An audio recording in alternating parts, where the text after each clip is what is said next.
Hey there, it's Derek here taking a look at a 1993 Toyota Soarer. This is a GT-T, so a twin-turbo 1JZ engine. I think most people who are watching this know about the 1J. It's the 2.5-liter inline 6-cylinder twin-turbo.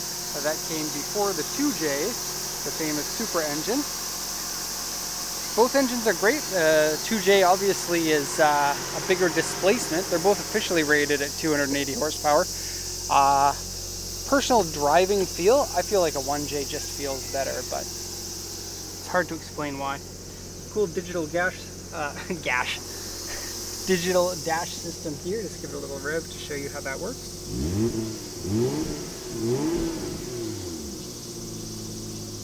And turn the engine off. Okay, so this is a post-purchase inspection video. We bought this car from auction for the export to the USA.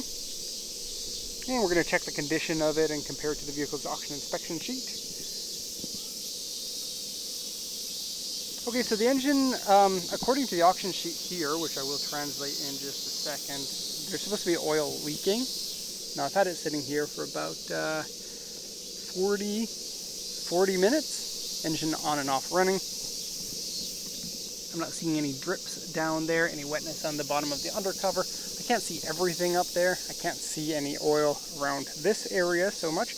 There's maybe a little bit right here at the valve cover, but if that's what they're talking about, it's only minor. This isn't leaking. I just opened that to check it out. That was fine. The coolant, oil is fine. These engines they'll last forever. Part of the reason why these are such popular engines for drift cars is because you can bag on them all day and then drive home. I'm not sure which suspension brand this is. Maybe it's mentioned on the auction sheet, but that looks like Öhlins. And if it is, that's big boy money for the Öhlins suspension and big boy performance. We changed our Tane suspension to Öhlins suspension on our race car, and we gained 2 seconds just from the suspension change. Pretty crazy. Okay, so auction inspection sheet. Let's do a quick little translation of this. I'm sorry, I said 1993. I wasn't thinking right. It's a 1994. Still an early model though. And you can tell the difference between the early and late models because the late model ones have an extra, like a vent here in between the headlights that is above the license plate. And then the late model ones are single turbo. It is a better engine, but right now you can only import the twin turbo earlier versions of the engine. You can probably hear those cicadas. They are only going to be noisy for another 2 weeks, so go ahead and get your noise on. Cicadas. Okay, Soarer, also SC300 in the States, but they never came with this engine. They came with a 2J 220 horsepower engine, never the 280 horsepower 1J. They also came with a V8 1UZ engine. But this is the king engine. This is one of the best engines ever made. I think a lot of people will agree. It's in the top 5 at least. So auction rate 4, well, if you're watching this channel maybe, because a lot of people like JDM cars. One of the best JDM engines, yeah. Anyways, auction rate 4, interior seat, power steering, power windows, turbo car. There's front spoiler, there's also rear spoiler. Remote engine starter, aftermarket suspension, which is adjustable, aftermarket exhaust, aftermarket wheels, and rear spoiler.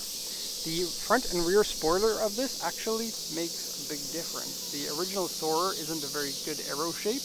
Cars that are shaped like bars of soap, this one included, are usually not very good for aero. And so the front spoiler and the rear spoiler of this, I think I remember reading that it increases your coefficient of drag by 0.2 or something like that, just for those 2 little pieces.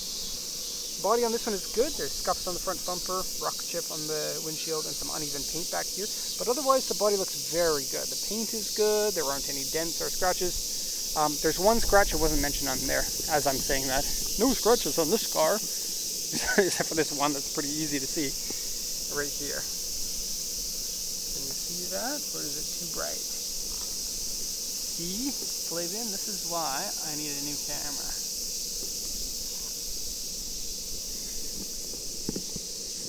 Okay, so the report here, seat cigarette burn. There's actually 4 cigarette burns on the seat. They're all minor. I've taken pictures of them and I'll show you if I remember. Trim is ripped.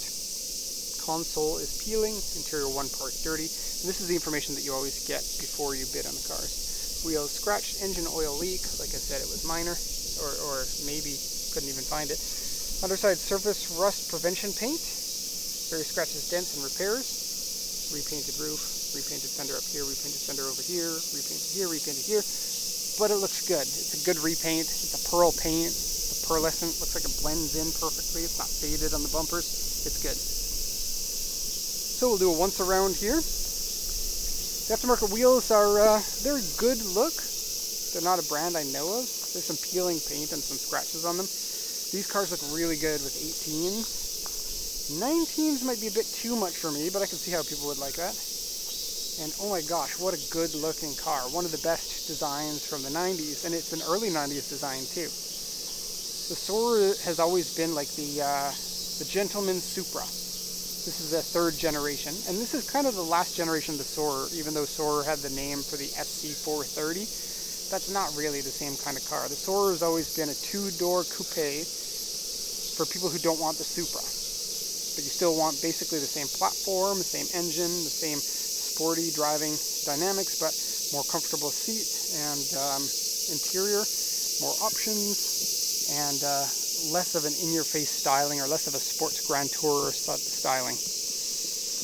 And I think people are starting to appreciate large two-door coupes a little bit more. It's been like 10 or 15 years where everybody wants a four-door. Everybody wants a four-door. Manufacturers don't make big GT coupes anymore, really. And so it is cool. Like the BMW 6 Series. What else is there? Mercedes sells something that's similar to that. Rear spoiler is just a little lip thing. And the problem with the styling is a round, without the spoiler, just a round bum like that. The air doesn't know what to do. It tries to hold on, and then it's like, wah! With this, it's like, woo, water slide with a jump. Yeah. This one has a dual exhaust. You could probably hear it in the earlier part of the video. You definitely could if you didn't skip that part. It has silencers in it, so it's a little bit quieter than it normally would be. And Civic Hybrid, that's our neighbor. They look awesome from the side there, with the dual cannons sticking out like that. Very good. Okay, brake calipers have been painted gold, front and rear. I'll show you the front, so you'll be able to see more of it. And on to the interior. It came with the stock exhaust pipes and suspension inside the trunk. None of that's actually worth anything, so best just to leave it. Shocks can't be sent by post because they are explodable, and they're also really expensive because they're heavy, and then mufflers suffer the same thing. So otherwise, the trunk is fine. It's a decent-sized trunk. It's a decent-sized car. These are, by Japanese standards, they're huge. And a big step up from the second generation. Okay, this door card's not broken. For those of you who want a Soarer, and you're like, maybe I'll buy this one. It's good, but it has a broken door card. These door cards are like $1,000. Because they break. Like, you hold on here. For some reason it separates, and this part is no longer like strong enough to pull the door, and it becomes floppy. So do watch out for that. Here's a rip in the interior liner they were talking about. It's minor, it's a seat belt damage. Okay, seat cigarette burns before I forget. Okay, where are they? Two here. And the other two are right on the edge. Here we go. Here and here. Okay, now no smell of cigarettes inside the car. Probably the previous owner was not a smoker. Look at this super old school turbo timer. That's crazy. And in case you are not aware, a turbo timer allows the engine to continue running, so you're cycling oil through the turbo, because right when you turn the engine off, after you've run the turbo a lot, the turbo will be really hot, and any of the oil that's inside the turbo is going to get cooked in there unless you allow it to cycle out. And if you cook your oil, its effectiveness goes down. Those are original floor mats, I guess. Quite fluffy. Steering wheel is very good condition. Dashboard has no cracks on it. There are a couple of missing pins in this vent piece, but the AC works perfectly. Aftermarket stereo here. This piece here is floppier than it's supposed to be. Whee! You get one cup holder for your car. And this one doesn't work properly. There's a small crack there. And then this is supposed to click up, but it doesn't. Here's your other cup holder. So when your passenger's like, oh, I'm thirsty, I'm gonna die if I don't have a drink, you can be like, nah, sorry, I can't open it. You're gonna have to not drink in my car. And that is how you keep the interior good. And this is a story that you only get to understand if you are the parent of some kids, because my van is disgusting. Because my kids are like, I'm hungry, Dad, feed me. And I'm like, okay, I don't want my kids to starve. But it is true, no matter how careful you are, as soon as you let one person eat in your car, that decision is a lot easier to make the next time. Well, we've done it once already. Okay.